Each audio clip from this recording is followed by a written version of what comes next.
Political అరంగేట్రానికి ముందు విజయ్ దళపతి నటించిన last movie Jana Nayagan. ఈ మూవీలో విజయ్ పోలీస్ ఆఫీసర్ రోల్లో నటించారు. ఆయన బర్త్డే సందర్భంగా రిలీజ్ అయిన ఫస్ట్ గ్లింప్స్ ఫుల్ వైరల్ అవుతోంది. అయితే ఈ సినిమాకు విజయ్ దళపతి భారీ రెమ్యూనరేషన్ తీసుకున్నట్లు టాక్ వినిపిస్తోంది. విజయ్ తీసుకున్న పారితోషికం ఎంత? అది రియలా, వైరలా?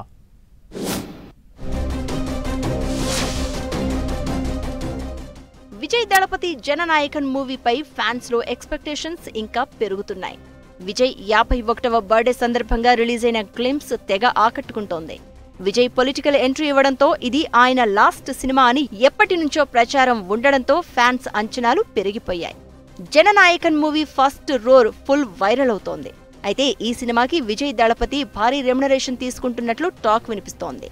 సౌత్ లో ఇప్పటివరకు ఏ హీరో తీసుకోనంత పారితోషికం విజయ్ తీసుకున్నట్లు సినీ వర్గాల్లో గుసగుసలు వినిపిస్తున్నాయి.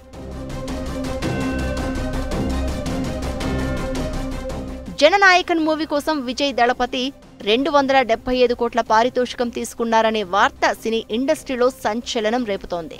కేవీఎన్ ప్రొడక్షన్స్ ఎలాంటి లాభాల భాగస్వామ్యం లేదా కోత లేకుండా పూర్తిగా ఈ భారీ మొత్తాన్ని విజయ్కి చెల్లించినట్లు టాక్. ఇంత పెద్ద మొత్తంలో ఒక సినిమాకు ఒక హీరోకు రెమ్యునరేషన్ చెల్లించడం సౌత్ ఇండియా ఫిల్మ్ హిస్టరీలోనే ఒక కొత్త రికార్డని అంటున్నారు. ఇప్పటివరకు సౌత్ స్టార్లలో ఎవరూ ఒకే సినిమాకు ఇంత పారితోషికం అందుకోలేదని టాక్. అల్లు అర్జున్ పుష్ప 2 కోసం 300 కోట్లు అందుకున్నట్లు ఫోర్బ్స్ ఇండియా రిపోర్టు చెప్పినప్పటికీ విజయ్ 275 కోట్లు తీసుకోవడంతో మరోసారి హాట్ టాపిక్ అవుతోంది. జననాయకన్ సినిమా భారీ బడ్జెట్తో తెరకెక్కుతోంది. ఈ మూవీ విజయ్కి రాజకీయంగా కూడా చాలా కీలకమైంది.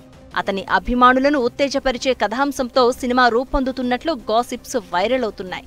ఈ భారీ రెమ్యునరేషన్ మీద జరుగుతోన్న ప్రచారం విజయ్ సినిమాపై అభిమానుల్లో హైప్ను మరింత పెంచుతోంది. పూజా హెగ్డే, బాబీ డియోల్, గౌతమ్ వాసుదేవ్ మీనన్, మమితా బైజు, ప్రకాష్ రాజ్, ప్రియమణి, నరైన్ వంటి అద్భుతమైన తారాగణం నటించిన జననాయకన్ మూవీ జనవరి 9, 2026న సంక్రాంతికి ముందు రిలీజ్ అయ్యే అవకాశం ఉంది.